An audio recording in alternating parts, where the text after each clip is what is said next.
विद्यार्थियों, BCom part third की class में आप सभी का स्वागत है। मैं doctor RM Yadav, associate professor.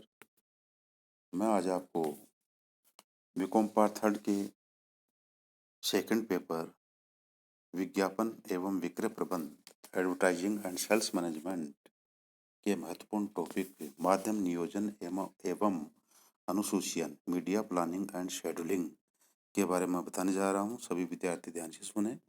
प्रिय विद्यार्थियों, विज्ञापन का अंतिम उद्देश्य लक्षित पाठकों, श्रोताओं, दर्शकों आदि तक विज्ञापन संदेश को श्रेष्ठतम माध्यम से प्रभावी रूप से पहुंचाना एवं संस्था की विक्रय वृद्धि में योगदान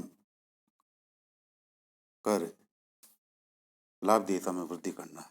इस उद्देश्य की पूर्ति विज्ञापन माध्यमों के विधिवत नियोजन एवं अनुसूचन के बिना संभव नहीं है। विज्ञापन माध्यमों का के विधिवत नियोजन एवं अनुसूचन से ही विज्ञापन संदेश को सही माध्यमों से सही समय पर तथा सही लोगों तक पहुंचाया जा सकता है। माध्यम नियोजन का अर्थ साधारण शब्दों में, माध्यम नियोजन से तात्पर्य विज्ञापन माध्यमों के नियोजन की उस प्रक्रिया से है जिससे विज्ञापन माध्यमों के समय एवं स्थान के श्रेष्ठतम उपयोग से सुनिश्चित किया जाता है कि विज्ञापन के उद्देश्यों को अधिकतम कुशलता एवं प्रभावशीलता के साथ कैसे प्राप्त किया जाए। वस्तुतः माध्यम नियोजन वह प्रक्रिया है जिसके अधीन निम्नलिखित प्रश्नों के उत्तरों को खोजा जा सकता है। विज्ञापन संदेश किन लोगों तक पहुंचाना है? विज्ञापन संदेश कब पहुंचाना है? विज्ञापन संदेश लक्षित लोगों तक किस प्रकार अर्थात किन माध्यमों से पहुंचाना है? विज्ञापन संदेश को किन माध्यमों साधनों से पहुंचाना है? विज्ञापन माध्यमों के विभिन्न साधनों का किस सीमा तक उपयोग करना है? इत्यादि प्रश्नों के उत्तरों को खोजने का प्रयास किया जाता है। निष्कर्ष रूप में माध्यम नियोजन से तात्पर्य एक ऐसी नियोजन प्रक्रिया से है जिसके अंतर्गत यह निर्धारित किया जाता है कि विज्ञापन संदेश किन माध्यमों से, किन साधनों से, कब एवं कितनी बार तथा किस भौगोलिक क्षेत्र में पहुंचाया जाएगा, ताकि संस्था के विज्ञापन उद्देश्यों को पूर्ण कुशलता एवं प्रभावी रूप से प्राप्त किया जा सके। माध्यम नियोजन की अनेक विशेषताएं हैं जिनमें प्रमुख हैं। प्रथम, माध्यम नियोजन एक प्रक्रिया है जिसके द्वारा विज्ञापन संदेश को प्रभावी एवं कुशलतापूर्वक तरीके से लक्षित लोगों तक पहुंचाने हेतु योजना का निर्माण किया जाता है। सेकंड, माध्यम नियोजन एक समस्या निवारण प्रक्रिया है। यह प्रक्रिया विज्ञापन के माध्यमों को समय एवं स्थान के उपयोग की समस्या का समाधान खोजने में सहायता प्रदान करती है। तीसरा, इस प्रक्रिया का अंतिम उद्देश्य विज्ञापन संदेश को सही माध्यमों के सही माध्यम से सही समय एवं स्थान पर पहुंचाना है। फोर्थ, माध्यम अनुसूचन माध्यम नियोजन का अंतिम अभिन्न घटक है। पांचवी, माध्यम नियोजन के अनुरूप ही विज्ञापन अभियान का संचालन किया जाता है।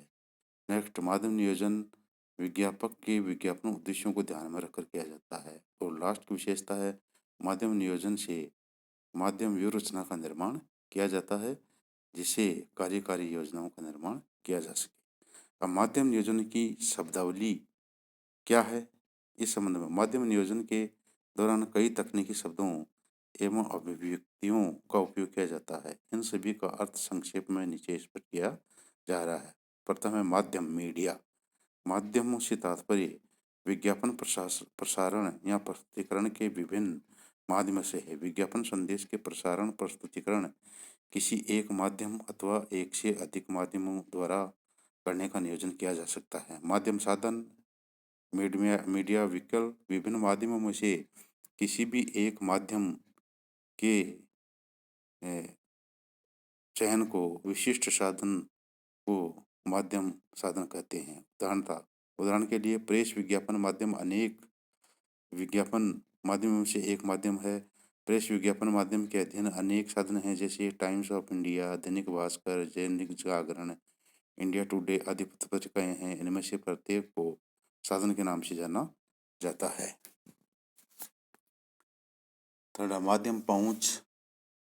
माध्यम नियोजन माध्यम पहुंच या पहुंच शब्द का एक विशेष अर्थ लगाते हैं।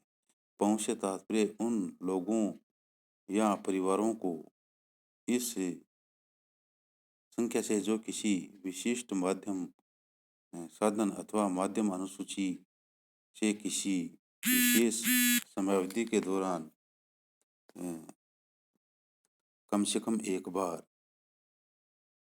आपके यथार्थ इस माध्यम साधन के प्रसारित किसी विज्ञापन कार्यक्रम को देखते हैं। इस माध्यम के वास्तविक आंकड़ों से नहीं की जाती बल्कि शोध पर आधारित आंकड़ों से की जाती है। माध्यम आवृत्ति माध्यम आवृत्ति से तात्पर्य उस औसत संख्या से है जिसमें जिसके बार कोई व्यक्ति परिवार या व्यक्ति किसी विशेष समयावधि में प्रति सप्ताह या प्रति माह किसी विशेष माध्यम साधन द्वारा प्रसारित किसी विज्ञापन संदेश के संपर्क में आता है या संदेश को देखता या पढ़ता है। दूसरे शब्दों में माध्यम आवृत्ति से तात्पर्य उस औसत संख्या से है जितनी बार कोई विशेष व्यक्ति या परिवार किसी संदेश के संपर्क में आता है अथवा संदेश को देखता या पढ़ता है। उदाहरण के लिए यदि कोई विज्ञापन संदेश किसी एक सप्ताह की अवधि में 21 बार प्रसारित किया जाता है तो औसत माध्यम आवृत्ति 21/7 = 3 होगी। सकल श्रेणियन अंक ग्रोस रेशिंग पॉइंट्स और जीआरपी किसी माध्यम के प्रस्तुत या प्रदर्शित संदेश को देखने वाले संदेश के संपर्क में आने वाले व्यक्तियों को या परिवारों की कुल संख्या को सकल श्रेणियन अंक के नाम से जाना जाता है। संदेश के संपर्क में आने वाले कुल परिवारों की संख्या अर्थात सकल श्रेणियन अंक जीआरपी की गणना माध्यम साधन की औसत आवृत्ति ऐप की संख्या को माध्यम पहुंच आर की संख्या से गुणा करके की जा सकती है। जैसे जीआरपी = R/ऐप। माध्यम अनुसूची वह समय सारणी है जिसमें इस बात को दर्शाया जाता है कि किसी संस्था द्वारा कौन से माध्यम साधन का विज्ञापन संदेश के प्रकाशन हेतु कब तक कितनी बार उपयोग किया जाएगा। मैंने आज आपको माध्यम नियोजन या अनुसूचीकरण का अर्थ, परिभाषाएं, विशेषताएं तथा इसमें प्रयुक्त की जाने वाली शब्दावली के बारे में बतलाया। आपने ध्यान से सुना, इसके लिए बहुत बहुत धन्यवाद। कोई भी प्रॉब्लम हो आप नीचे लिंक पर डाल सकते हैं। धन्यवाद।